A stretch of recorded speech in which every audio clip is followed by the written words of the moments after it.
to the Believe in Iowa State Oh, it's podcast going. with Tyler Carter and Eric is with me. We're not gonna have any video today, but this is our reaction for the game. I'm not gonna lie to Don't you. don't sound too happy and excited. Yeah, I'm not, bro. This game.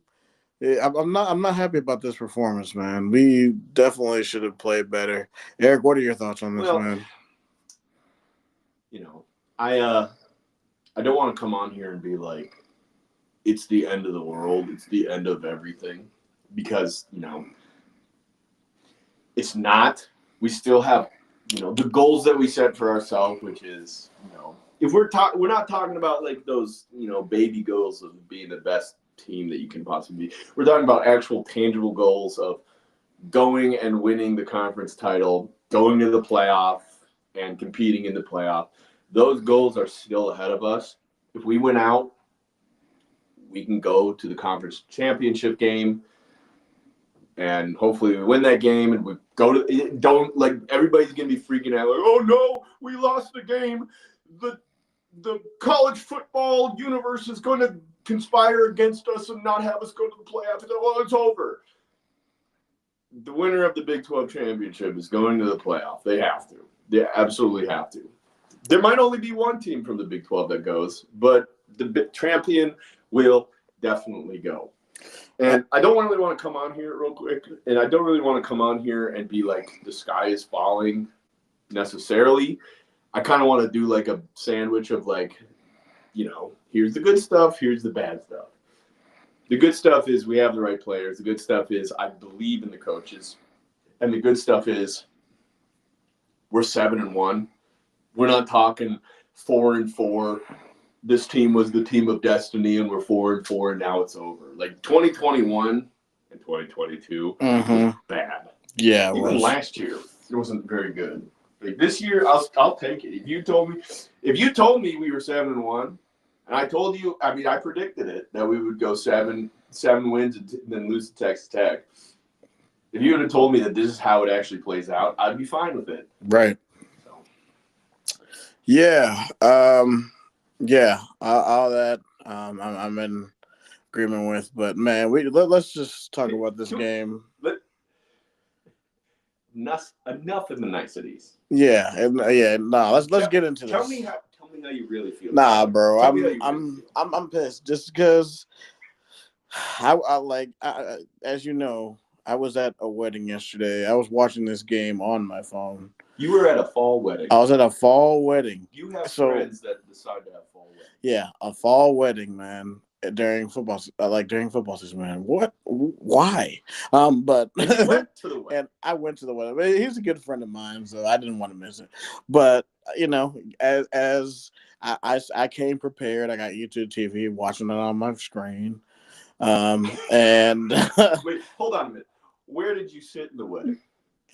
So I tell me about the logistics of your. I'm going to watch the game during the wedding ceremony. So I watched I watched it before. I watched it and then I put my phone away in the ceremony and stuff. Okay.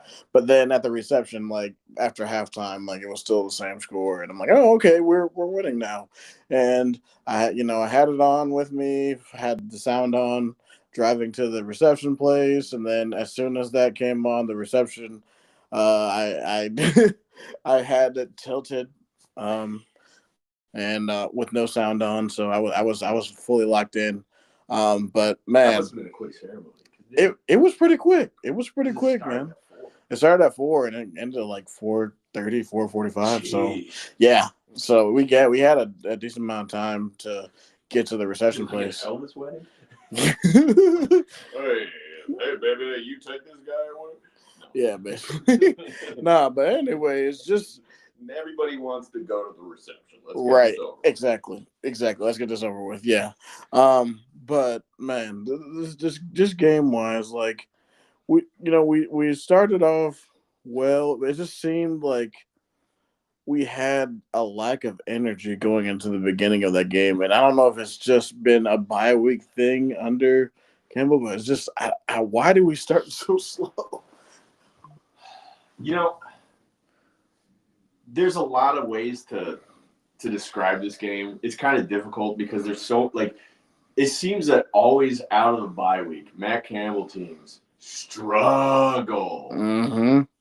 That has to be a point of emphasis for how are we going to fix this. And in order to do that, we need to figure out what the problem is. Right. My biggest issue yesterday was the play calling. Yes. I mean, the play calling was. I think that we have a very difficult task. Taylor Mauser has a very difficult task that we have a lot of really good players, and we want all of them to get the ball, but also we have some really exceptional players, and we want to focus on them to get the ball. So our offense is kind of pulled in a lot of different directions where we kind of go like we have 3 really good running backs, and we want them to have the ball. And Rocco's good at throwing the ball. We have good tight ends, all that. But I think the problem lies that we fall in love with trying to mix it up for the sake of mixing it up. We make all these beautiful plays, like all these beautiful play concepts. They take so freaking long to develop. Mm-hmm. You watch that Texas Tech team. All right, I'm getting heated now. You watch that Texas Tech team. You watch basically any other team in this country, and they'll do like a quick hitch, and the quarterback will get the ball, bang, throw the ball to the guy within 2 seconds. I mean, like, ball's out quick, and it gets into the receiver's hands. They make a cut. They get 5 yards. It's like, that's 5 yards, dude. Yep. And it's insane to me how it looks so effortless to teams like Texas Tech, and there's a bunch of Baylor and all these other – Oklahoma was, like, the number one at this. Which, like, why does it look so easy? Why does it look so easy? We have athletes like they have athletes. Now they have 5-star guys and whatnot. We still got dudes. Right. We have Jalen Higgins and Jalen Noel. Why does it take so freaking long for our plays to develop? And it's like pulling teeth. Every time to get a first down, it's like pulling freaking teeth, dude.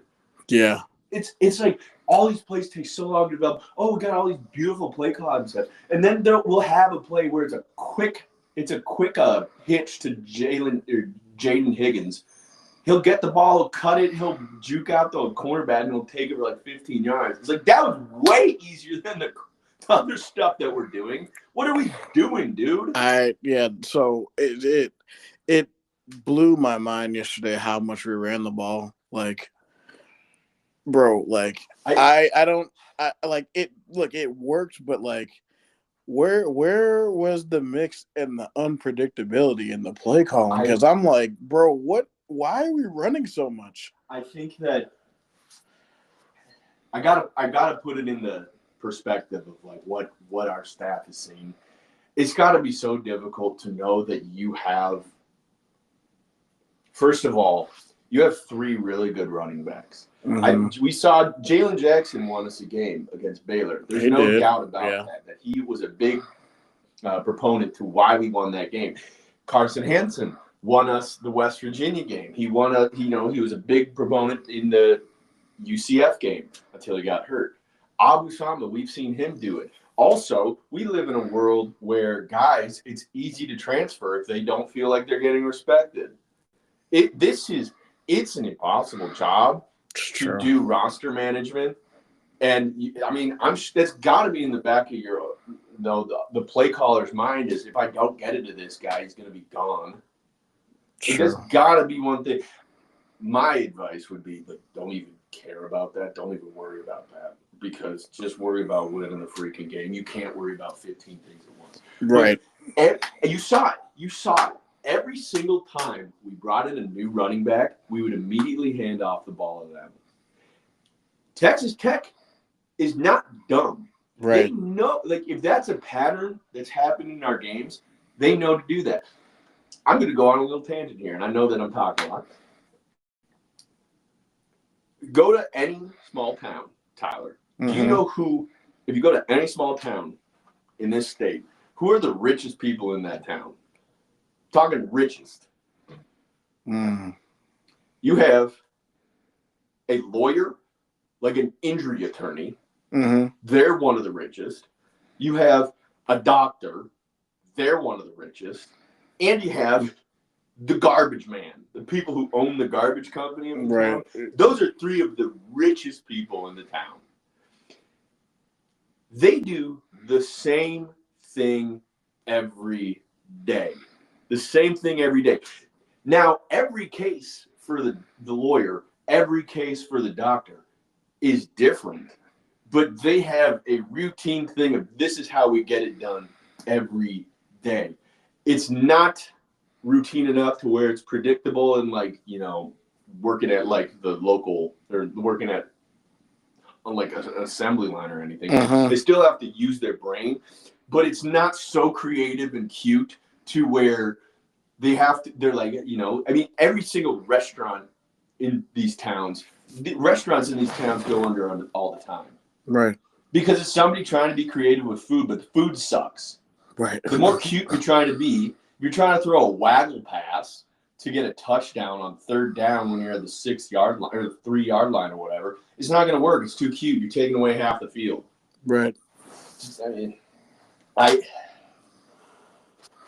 the way that I look at it is, and this is my solution, we have to be more like Oklahoma when Oklahoma was good, when they had Lincoln Riley and whatnot. Uh-huh. They can't play defense. I don't know what's happening to USC with Lincoln Riley there, but we need to be like Bob Stoops, Lincoln Riley, Oklahoma, where they ran the same 15-play concepts, but they were different every time, and you couldn't figure it out.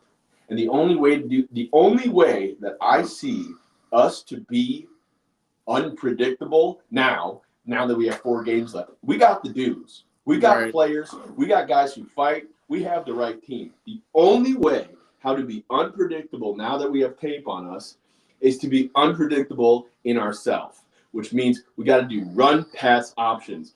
The only way for the defense to not know what our offense is going to do is if our offense doesn't know what our offense is going to do. Right. Because you don't know what you're going to do in a run-pass option until you hike the ball. Right.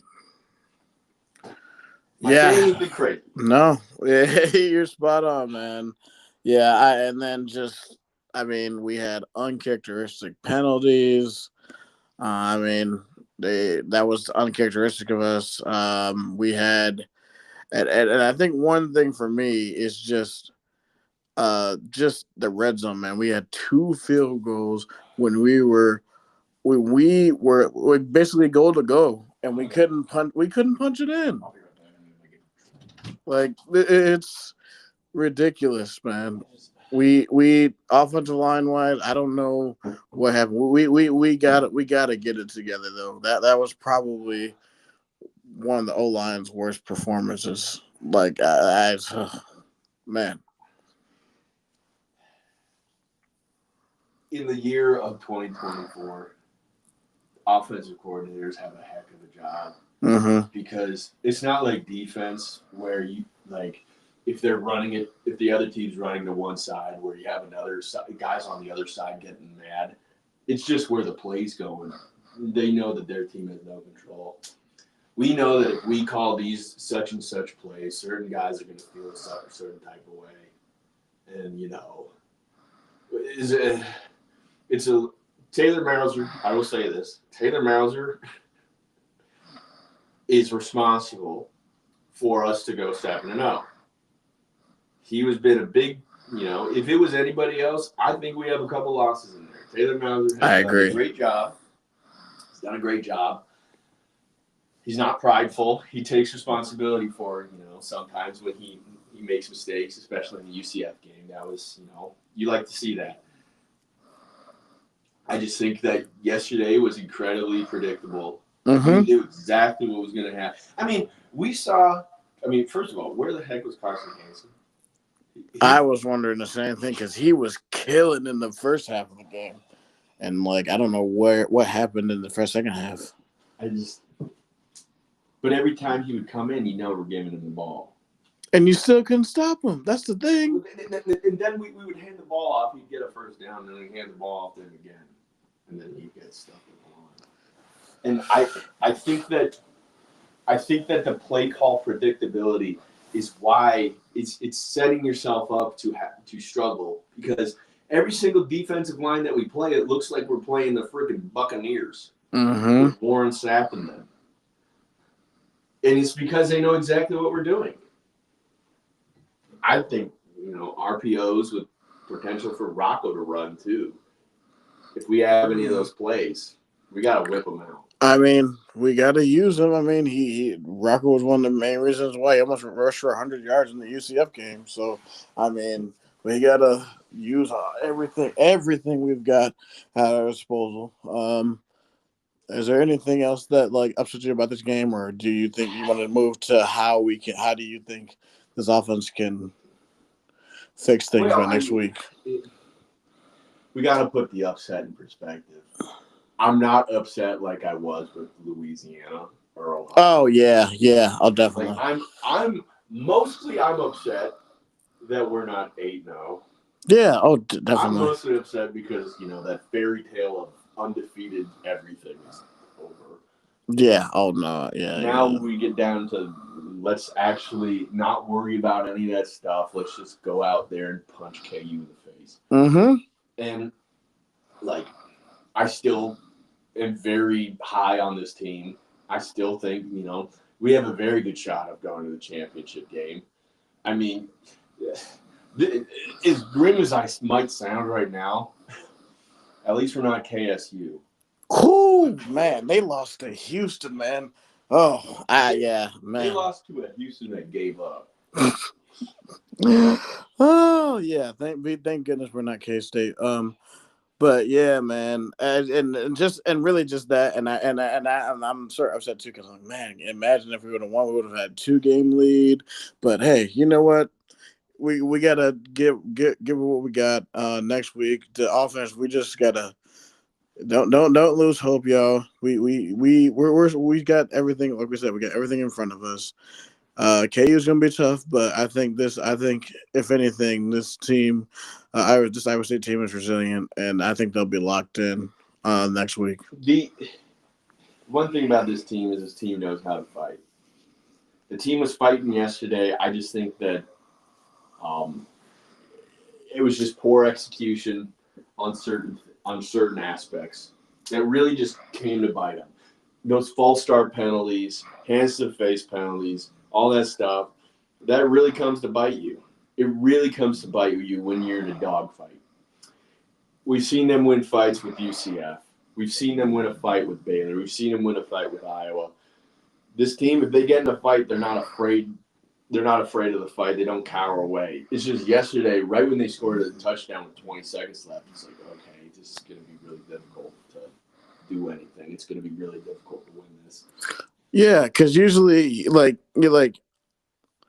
not gonna lie, because yesterday when they got the ball back, I'm like, man, I am not fit. I don't have that feeling that we're gonna win like we did in the UCF game or in the Iowa game. I'm like, you know what? I was like, we're gonna go down. Like yesterday, I was like, I don't know if it's gonna happen today, but yeah, we just gotta regroup and yeah, that this is our reaction show. You ready to go to Arrowhead?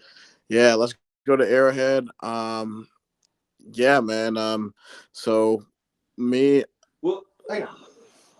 What do you think's gonna happen the rest of the season?